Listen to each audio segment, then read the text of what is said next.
Astrocast. I'm your host, Rue. Today is Tuesday, June 18th, 2024. We are at about 84% of a waxing gibbous moon, so the full moon is nearly upon us once again. Sorry I wasn't around last week. I hope you guys understand, like I warned you of before, I was actually out on my dark sky trip. So this is an annual trip that me and my friend take each year. This is the second year that we've done it, but I think it's officially a tradition at this point, and we were successful. So initially it didn't look too good. So we were obviously checking the weather quite a bit before we actually went to our dark sky location, which is about 10 hours drive from, where we are here in Charlotte. And up to about the day before we went, in fact, it looked like it was going to be raining most of the time that we were there. Had me incredibly worried because, we can plan for so many things, but one thing that you really just have zero control over as an astronomer is the weather. At least for now. We did invent a mythical character by the name of Captain Cumulus while we were out there. And his superpower is that he can swat away clouds. That's kind of all that he's got. But, that's actually pretty awesome, because if Captain Cumulus showed up on new moon and you were at your dark sky site, you'd be very, very happy for his services. So that is the official superhero of the Astrocast moving forward, Captain Cumulus. We had a couple of names that we were kicking around. Yes, it was 2:00 in the morning, and yes, we were staring at clouds. So, the mind tends to roam when you're in such situations. So before we get into the trip, just want to thank everybody. Sorry again about last week. I was just too busy. I had initially hoped to record on, Wednesday when I got back and then release an episode Friday. But I was so busy when I finally got back into town, and it took me a couple of days just to kind of get back in my normal groove, if you will. So I just figured we would skip last week and get back into it this week. That being said, we're doing things a little bit different than normal. I don't know if you'll be able to tell a difference in the sound or not. I assume you will. I'm a bit of a sound geek. I generally record on a Yeti condenser mic directly to my big computer. But as you guys may know, if you're longtime listeners of the show, I record in my garage, which is my home office, and it is not insulated yet. And today is a sweltering hot day in Charlotte, North Carolina, with very high humidity. So I grabbed my DJI wireless mics, which are very nice microphones indeed. And I am currently recording on my MacBook Pro from my bedroom. So sound might be a little bit different this week. I'm working on a more permanent solution for the studio. In fact, I would like to get that insulated pretty soon, because I really don't want to go through another summer of sitting in a sweaty room. If I don't get it insulated, I might just move my my office inside until it is done. But anyway, enough of that. So the trip. Let me tell you guys about my dark sky trip, because it was really, really cool. We had a great time. We got 2 out of 3 nights were fantastic. The second night was better than the first out of the clear nights. So when we showed up initially, it was it's so funny. We got down the first night, like I say, 10-hour drive. We got there around, I want to say around 5:30 p.m.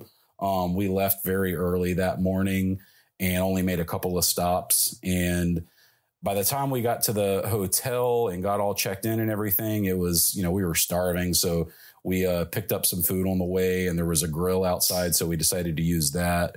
And as the sun was going down, we're only about probably 20 minutes from the dark sky location at the motel. So it was very clear out, and we could see, that it looked like it was going to be a great night. And I had kind of given up on checking the weather report at this point, because I was just like, it's in the nebula's hands at this point. We can't do anything about it. So I was just trusting my eyes. And when we looked up, it looked very clear outside. So we were very excited. And we went ahead and had dinner, and then we got all the gear packed up, and we headed off to the dark sky location. And we got there, we get out of the truck and look up, and oh my goodness, there's the Milky Way, just as plain as day right there before our eyes. And of course, within literally 2 minutes of looking at the Milky Way, clouds came in. So you could imagine my horror whenever I saw that happen.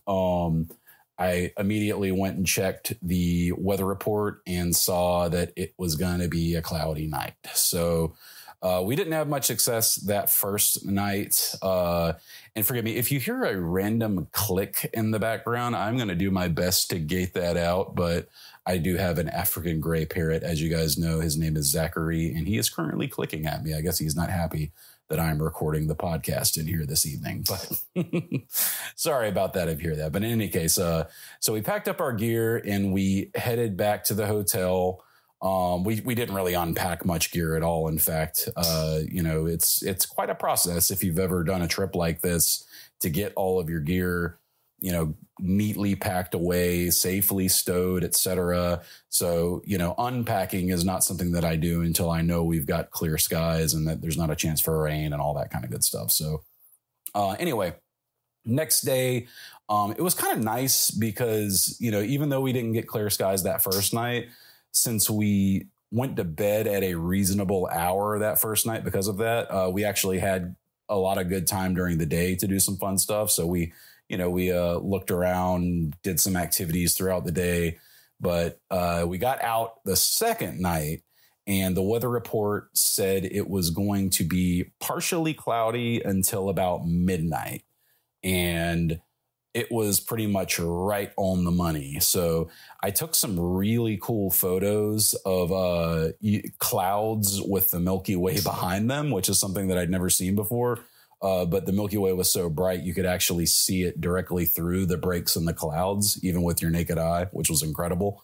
So I took a bunch of photos of that, but we're being patiently waiting. And the other good thing was because we couldn't make it right during new moon, we had to wait a couple hours for the moon to go down. So, if you've ever seen the Milky Way, you know that even a partial moon, as it were, just barely 3-day-old moon, can really, distort your view and ruin it because the Milky Way is so delicate and light that you really need very dark moonless skies to truly appreciate it. So by the time the clouds cleared out, the Milky Way was back, in full view around midnight, and we shot for about 4 hours straight. I think that first night, let's see, I had the Canon R5 going with the 24-70 lens. I had the wide field rig going, so the Rokinon 135. And then I didn't start the 80 ED until a little bit later, around 2:30, because the clouds were kind of iffy, and they were coming and going that first night. In fact, we had an emergency situation at one point where my buddy had just walked off to go tell his wife goodnight. He was giving her a call, and kind of out of nowhere, it started raining. So I had to shout for him to hurry back over.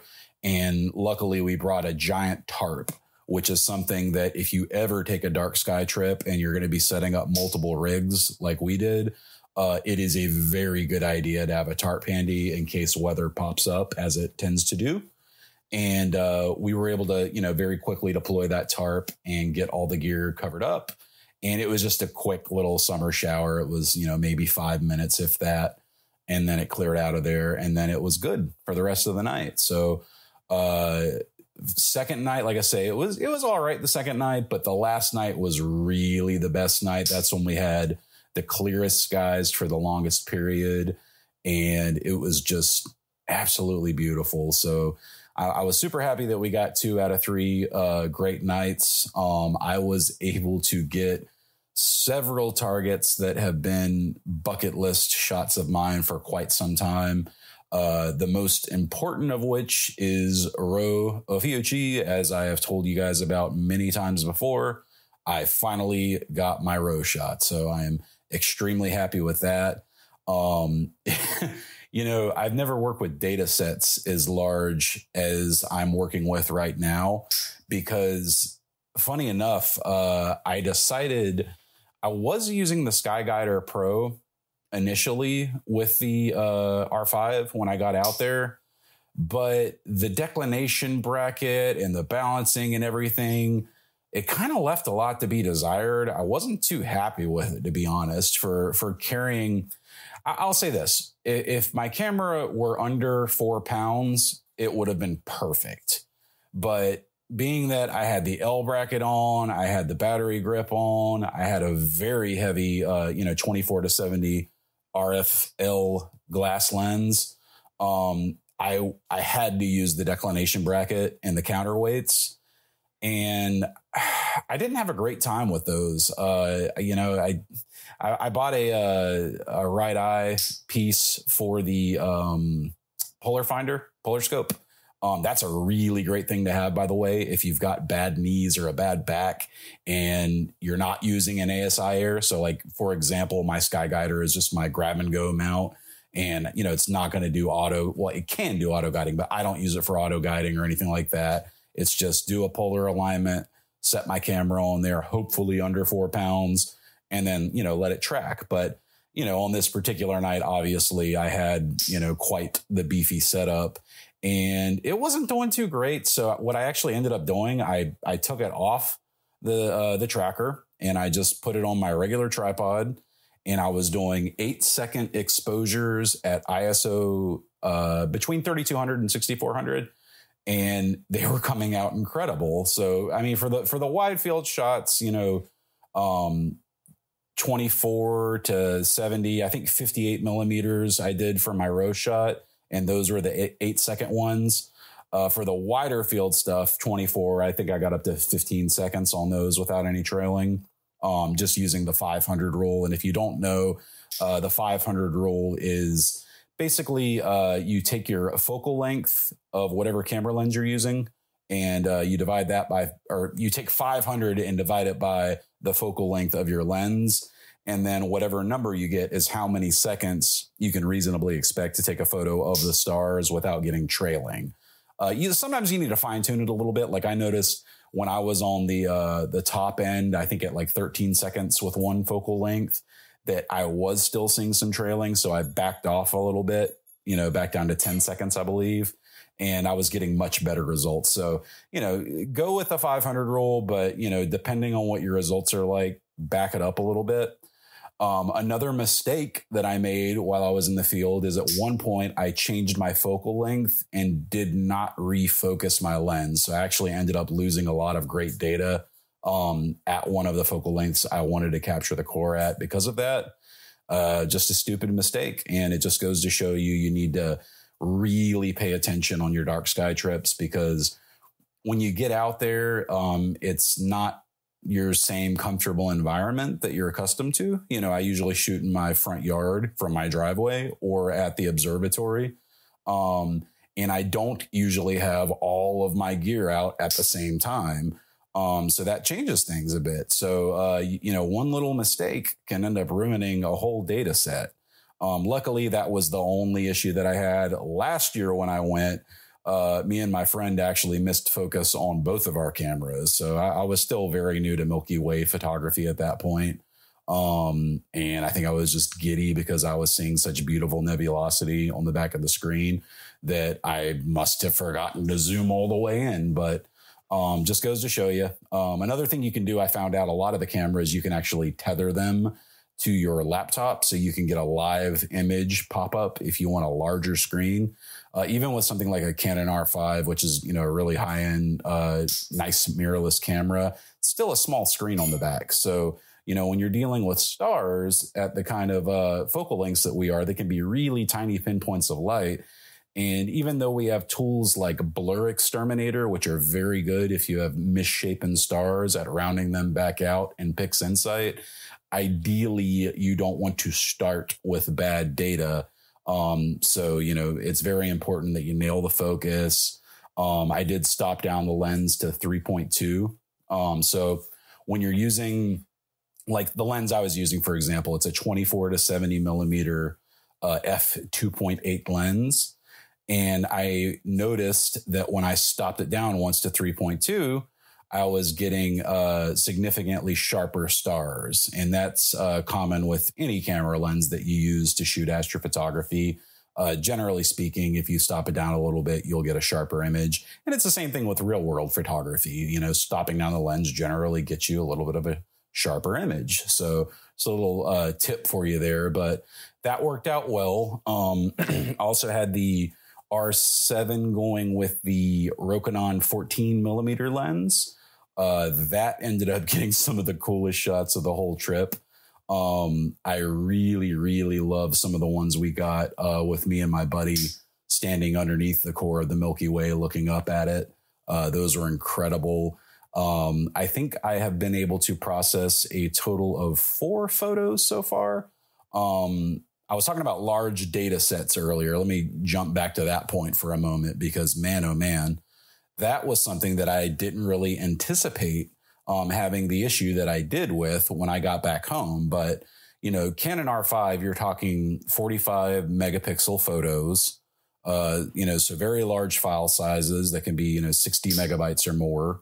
And then if you're doing 8-second exposures for, you know, an hour, 2 hours, you're very quickly going to get into the, you know, nearly 1,000 frame territory. And each of those photos are very large. So the first photo that I processed was 550 gigabytes for one stack. And yeah, it was tricky because I couldn't get it to solve in PixInsight. So plate solving is something you need to do.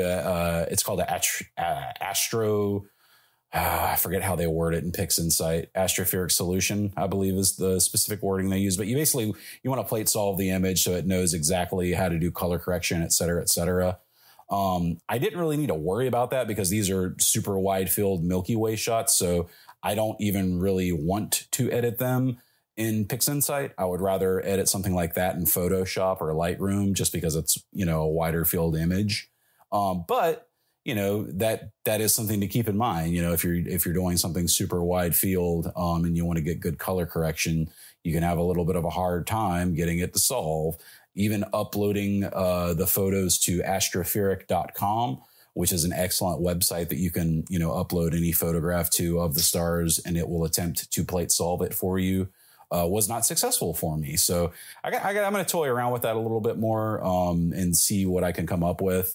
I ended up using AstroPixel Processor, which I haven't used in a long time, but I got to tell you, I'm a fan of AstroPixel Processor again. It's been over a year since I've used it because I've been pretty much exclusively using PixInsight for the last year because for the last year, I pretty much only did deep field stuff. And if you're doing, you know, nebula and galaxies, et cetera, PixInsight's perfect. But if you're doing, you know, wide field shots or mosaics, then AstroPixel Processor is awesome for stacking those photos. I will say that the first stack that I did of the R5 photos, which was, like I said, I think it was like 570 gigs or something along those lines. I started it at around 8:30 at night on Wednesday, and then it literally took until the next afternoon around 1 p.m. before it was done. I don't know if maybe I had it on a setting where it was trying to, you know, do more than it needed to.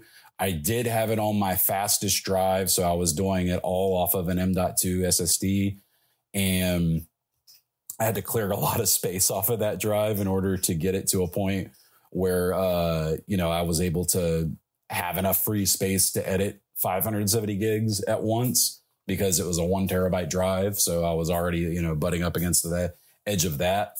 And that was actually my main drive. I had to clear space off my main drive because my scratch drive's only 256 gigs. And now that I've done this, I am definitely going to be upgrading my scratch drive to, I think I want to do a 2 terabyte for the scratch drive after experiencing that, because I could certainly see myself doing more shots than I did. Because typically we did less than 2 hours on each target from, Bortle 2 skies, that are very, very dark. Technically it's Bortle 2. I mean, I would say closer to a 1, but at 0 elevation. Anyway, from really dark skies, you don't need as much integration time as you would from, your typical suburban type Bortle 5 through 8 type skies. So that was really cool. APP, like I say, AstroPixel processor, glad to be back on board with them. I am working on a mosaic shot that I took as well. So I was able to do a full, 180 degree mosaic shot of the Milky Way. I'm having a little bit of trouble getting that stitched together. I have never done that before. I have heard that APP is excellent at stitching mosaics together. But I haven't gotten a chance to try it again. The first time I failed miserably when I was trying to do it. I don't know if I was confusing it or if I was adding too much. Basically, I took 5 shots of each frame from left to right. And then I went back and forth, until I got from the very bottom of the frame to the very top of the frame, which ended up being 3 rows at 24 millimeters. So, it was 5 shots from left to right, and then I moved the camera up, and then 5 shots from right to left, et cetera, et cetera. But I did stack all those photos. So, I didn't ask it to stack and then mosaic them together. I know better than to try to do that, but I got them all stacked. Now I just need to stitch them together. I also took foreground shots that came out really great. Just basically all the things that I didn't do right last year, I managed to, for the most part, get right this year. And, once I started processing these images and seeing how awesome everything came out, I pretty much immediately started coming up with ideas for what I want to try next year when I go out. So it's really fun. I'm not going to go on all day about this because I do have other things that I want to talk with you guys about, but I will say this one more time. If you haven't yet taken a dark sky trip for yourself, highly, highly, highly encourage you to do that. You might be in an area that's Bortle 5. You might be in an area that's Bortle 4. If you are, consider yourself very lucky, but there is nothing like, Bortle 1, Bortle 2 skies. I was able to see zodiacal light for the first time in my life, which was very, very cool. That kind of blew me away, an hour before sunrise, the entire, western part of the sky lit up in an almost triangular shape. It was unreal. Andromeda was right there. You could see Andromeda with your naked eye. The stars just overhead in the zenith from a dark sight like that, you can see the layers of stars. So, layer after layer after layer. When you look up, even when you're not looking at the Milky Way, just directly overhead at stars, it almost looks fuzzy because you can just see that there's more behind each, layer of stars. I always say it looks like a handful of diamonds thrown on a velvet blanket. It's just unreal how beautiful it is. So if you haven't done it yet, make sure that you plan to do your dark sky trip. It's Milky Way season officially. It's up and beautiful by midnight, and it only gets better as the night goes on. Right around 2:30 a.m., 3 o'clock, that's when it was straight up for us, and we were able to take some really cool sitting right under the core type shots. And highly, highly recommend that you guys do that for yourselves because you will not be disappointed. I promise you that. The other cool thing about dark skies with astrophotography is you will be able to get targets that you couldn't dream about getting from your Bortle 7 front yard if you're like me. Like, for example, ever since I got into astronomy 4 years ago, I have always wanted to capture RO, and I just haven't been able to. I got one lousy version of it once that I wasn't even going to post because, frankly, I wasn't proud of it at all. But, you know, dark skies, like truly dark skies, they give you the opportunity to photograph anything that you want. The only limit is your focal length. You know what I mean? And I never really got Milky Way photography before I took this trip. Like, I understood why people enjoyed doing it, I suppose, but I didn't really get it. It never clicked with me.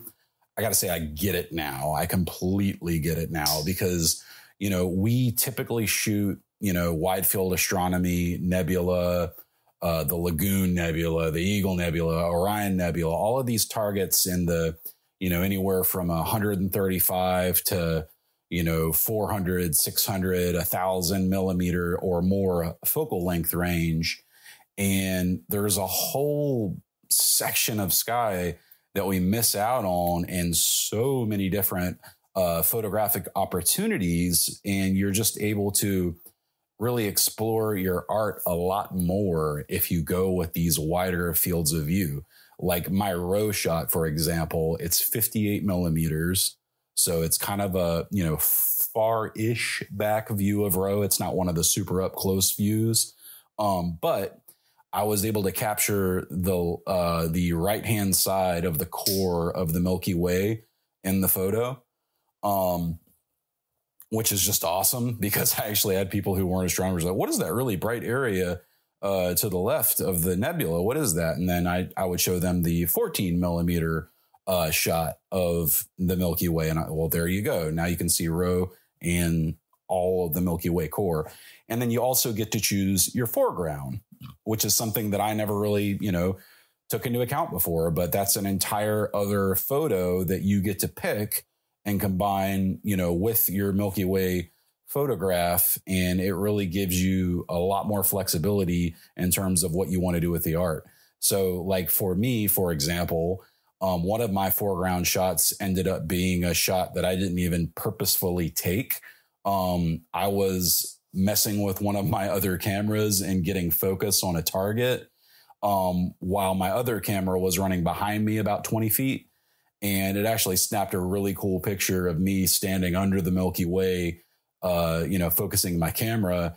And even though it was focused on the Milky Way and not me, I still loved it as a foreground shot because honestly, it kind of looks more natural that way, I guess you could say. Don't get me wrong. I love a focused foreground in a Milky Way shot. But the fact that I am a little bit blurry and that the Milky Way is so in focus just gives it a more authentic feel, I suppose you could say. That being said, I was able to do some foreground focusing. I think next year I'm going to try to do focus stacking, which is where you know, focus on multiple parts of your foreground, you know, really up close, mid-length, further away, and then you stack those together so you get a really nice in focus for the entire view of the foreground type image.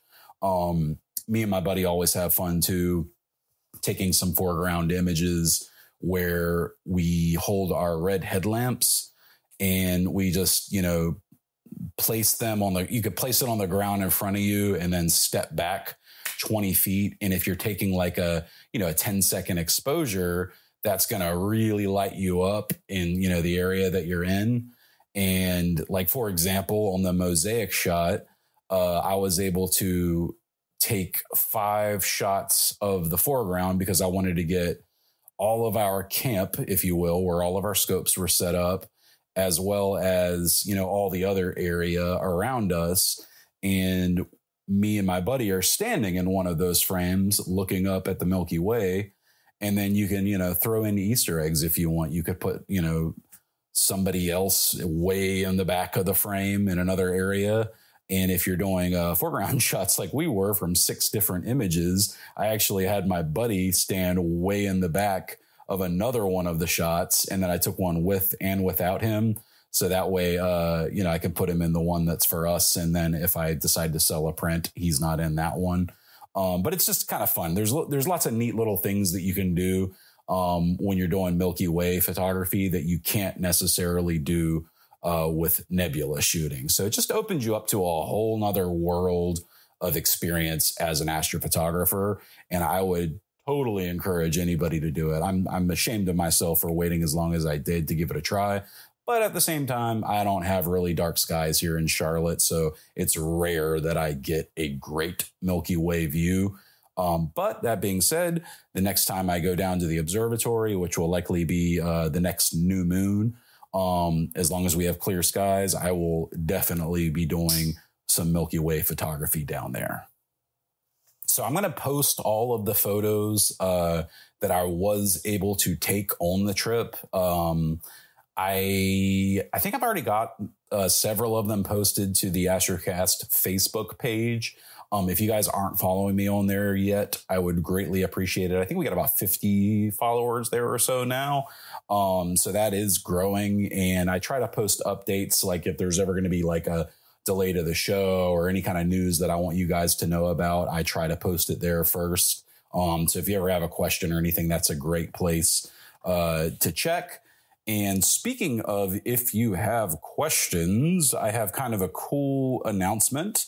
We actually were able to launch the members only Discord. So for our Patreon members, whether you be at the $1 or the $5 level, you will now have access to our Discord channel, which is really cool. We've already got 3 of us in there, and we're already exchanging photos and, you know, swapping stories and that sort of stuff. It's a great place if you have a question and you are looking for an answer. It is an excellent place to get one. And I'm planning some cool stuff that we're going to be able to do there. I'd really like to do a virtual star party one night. I know that sounds kind of weird because we got people in different time zones, obviously, but maybe we could find a way to do something, a little later in the evening where at least people through, 3 or 4 different time zones could all join up. And, if we have interest from, the European side or Australia, I would certainly be happy to host something during a different time frame where it might be daylight here, but I could still join in if you guys ever were interested in doing that. So if that's something that you're interested in, please feel free to support the show at patreon.com/the Astrocast. And the link for that is also in the show notes.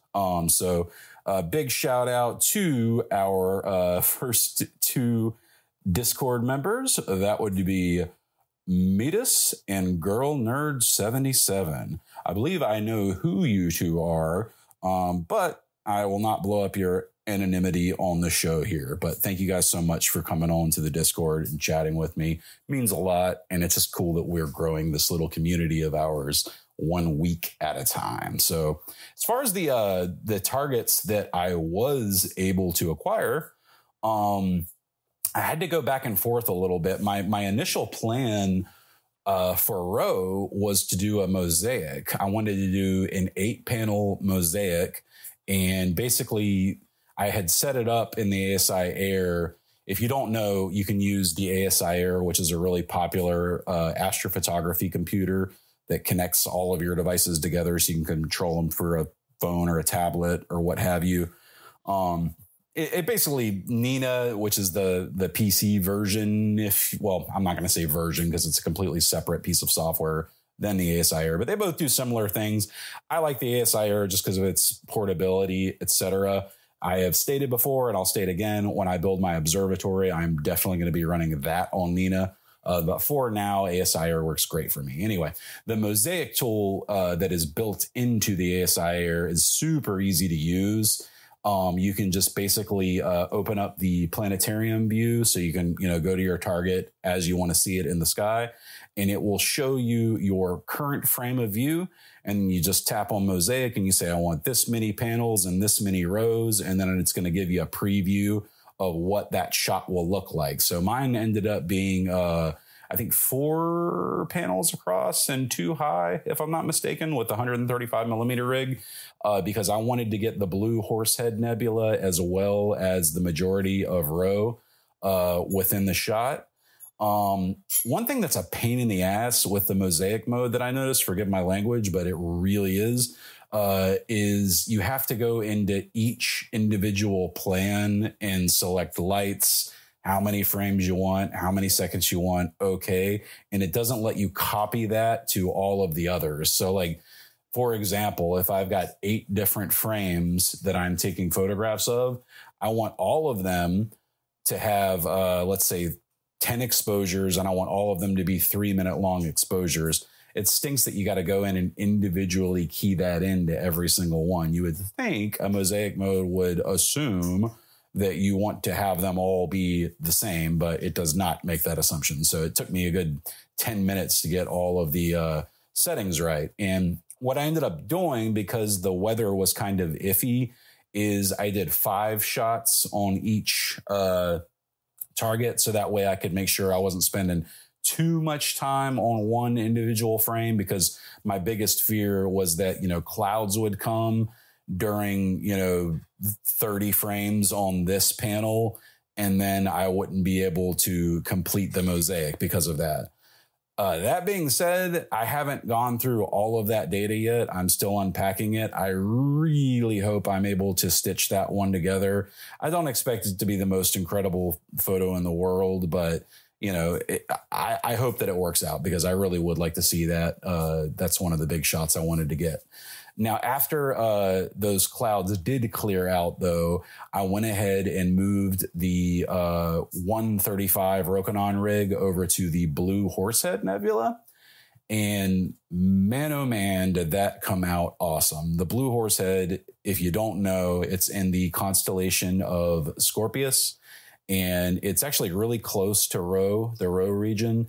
And it's a very, very faint reflection nebula. And it is just absolutely beautiful. And I was just thrilled with how it came out. So very, very happy with the results on that one.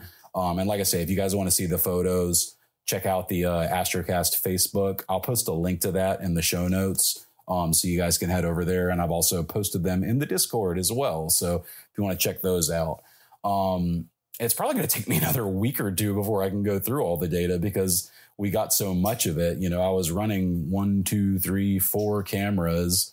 And then my buddy brought his camera one of the nights too. So he was shooting. So, that's really great to have your cup runneth over with data. That's exactly what I was hoping for. Like I say, the first night wasn't great, and I didn't even get the big scope running until around 2 a.m. because it was cloudy and I wasn't really sure if it was going to clear up enough to justify running them all. But second night, much, much better. And when I say second night, I mean third night, because our first night was a complete wash. And I've got several other targets. I won't go through them all right now, but needless to say, I will post them all as I've got them processed on the Facebook page. All right, so I thought it might be fun to start doing a little news section on the show each week about just general astronomy news, anything that catches my fancy during the week. And if you guys see any cool stories, please feel free to send them my way. You can email me at ruastrocast@gmail.com. But this one caught my eye this week, and I wanted to share it with you guys just because it seems like such a typical astrophotography problem to me. But it's happening to, NASA and the Japanese astronomers group as well.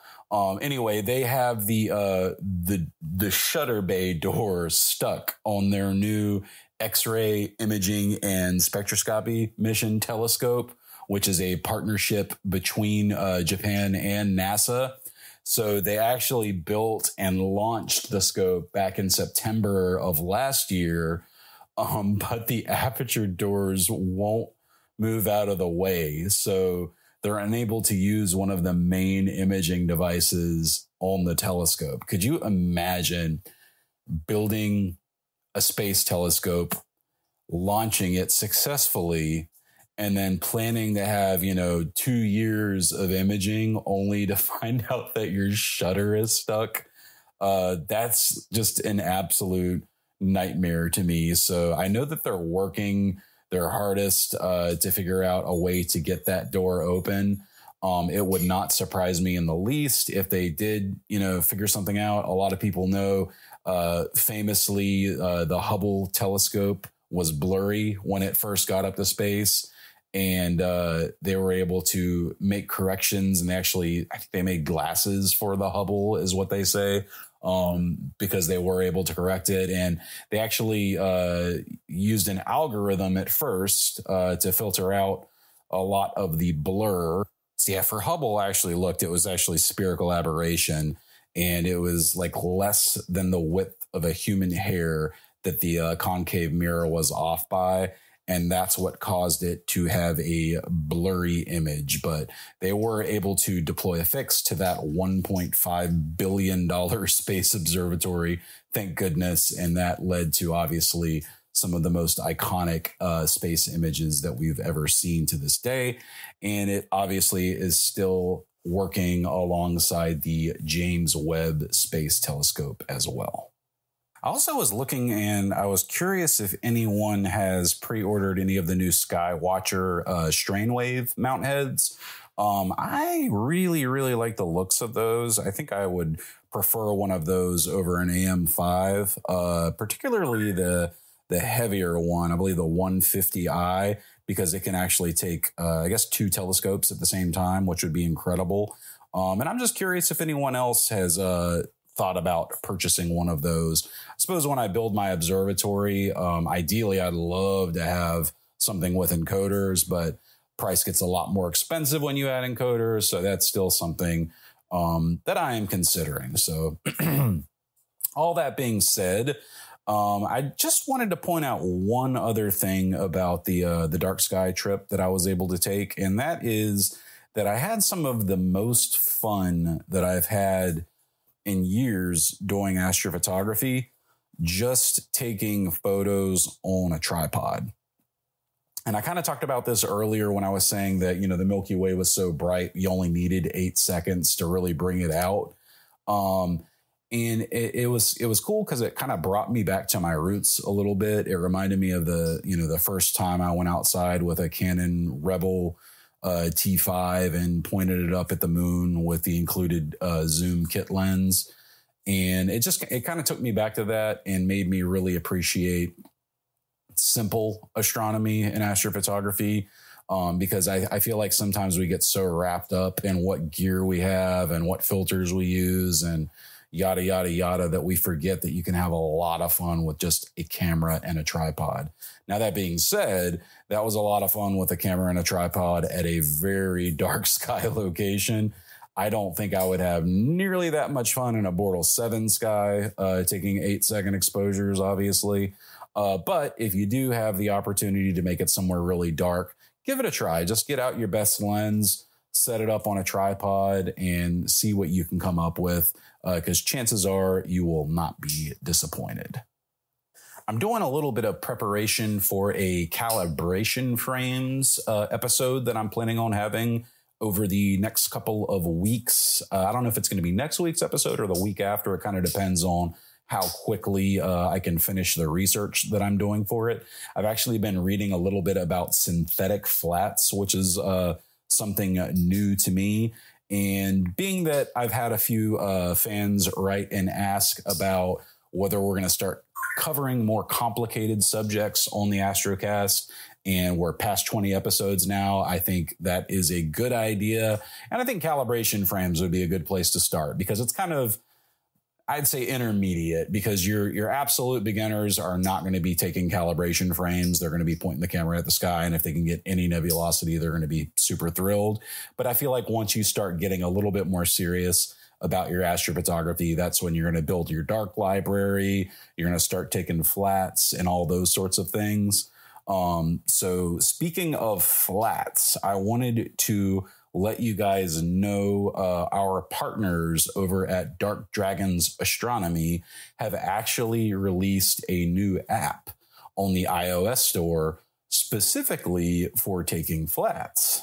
So if you go to the iOS App Store, really from your iPad, I suppose you could do it from an iPhone as well. If you have like a Pro Max and that's big enough to cover your aperture, then by all means install it on your iPhone as well. But I think they really designed it with the iPad in mind, because it is a very even light source and gives you such fine control over how dim or bright you want it. And they've designed this flat panel application specifically for astrophotography. And it's really great. I've actually gotten to demo it out at the observatory. I'm hoping they're going to make an Android version at some point in the future. I recognize the fact that, iPad is by far the most popular tablet. I have a Samsung Galaxy tablet, but iPads are by far the most popular tablet. So check that out. Dragon Light Mobile. Again, iPad flat panel app. It works really well for taking your flats. And that's something that we'll likely talk about once we start on the calibration frame episode in the coming weeks. They're actually working on a lot of new stuff over at Dark Dragons. I've been watching. They've got new gear available on their website. Their Wi-Fi controller is up. They've got their light panel controller. So they also sell a professional light panel called the Dragon Light panel. And this is meant to be installed inside your observatory. And everything that they do is for fully automated observatory use. So the idea is you could be at home and your observatory is 1,000 miles away, and you could, have it roll the roof off. You could have it, point your scope at whatever target that you want, take all of the images, and then even after that, point it at your flat panel, turn on the flat panel, take your flats, and then park the telescope and roll the roof back on. And not only can it do all of that, but it can do it all fully automated. And I mean fully automated. So if anyone has interest in that kind of level of detail for your observatory, I would strongly recommend and encourage you to go to darkdragonsastro.com. I will link for them in the show notes, of course. Like I say, Rick and Jeff are the owners of the company. They're good friends of mine. They do excellent work, and we're hoping we can partner on more stuff going forward in the future. In fact, I'm planning on having them on the show again. Rick was actually on the show during the first 10 episodes. I think he was on episode 7, if I remember correctly. But I'd really like to have Jeff on too, because he's quite the character, and I think he would add a nice flair to the show as well. So look forward to having them on in the near future. Probably when it's new moon, I'll go down to the observatory for the night, and they're usually down there around new moon. So hopefully I'll be able to catch up with those guys and record another episode with them, because I would certainly love to do that. So I think that's about it for this week, guys. I know that I'm just kind of getting you caught up on everything that I've been up to. I wanted to share the incredible experience that I had on my dark sky trip with you guys. And I say it all just to say, please, please, please go do it yourself. It's life-changing. It really is. And you only get one life. That's all we're guaranteed. Maybe we get another. We don't know. That's the great mystery, right? No one knows if you get a re-roll. But while you're here, take advantage of the incredible things that are available to us, because if you've never been out to a Bortle 1 sky and seen it with your own eyes, and you are an astronomer, you are missing out on something very, very, very, very special. So I just want to reiterate that to everyone. Make sure you take a dark sky trip as soon as you can. I'm planning on going to Cherry Springs in the winter. I talked to my buddy about that, and we both agree that we want to go up there to check out Cherry Springs. That was our backup plan if we did get rained out on our dark sky trip. We didn't get rained out, so we didn't go to Cherry Springs, but I think it would be incredible to go up there during the winter and camp out and check out Orion and the entire winter circle of constellations. So that will be on my list for things to do in the very near future. And then I am in early talks with my wife about a trip to the Atacama Desert, because I have to see the best guys in the world at some point. I feel like I've been slowly working my way to better and better skies. And I feel like Cherry Springs, being a pretty high elevation for East Coast mountains, that is, will be a best skies I would imagine on the East Coast. And then I will make my way out west undoubtedly, New Mexico, Arizona, out that way up to, 7,000 feet elevation, Border 1 skies is the plan. And then once I've done that, well, I kind of have to go to Chile. So that's going to be in the future as well. So anyway, I appreciate you guys joining me this week. I'm your host, Rue. You have been listening to the Astrocast. We will be back next week with another episode, and I promise you I will teach you some more stuff next week. But thanks for hanging out and talking this week. I hope you guys are all doing wonderful. We'll catch up soon. Patreon.com/the Astrocast if you'd like to join the Discord. Give me a 24-hour turnaround to get you the info, just because I check as often as I can. But, if you're a brand new member, just remember that I am one guy running the show, so I will send you that information as soon as I get the notification. So that's going to do it for this week's episode. Thank you so much for tuning into the Astrocast. Again, I'm your host, Rue. Clear skies.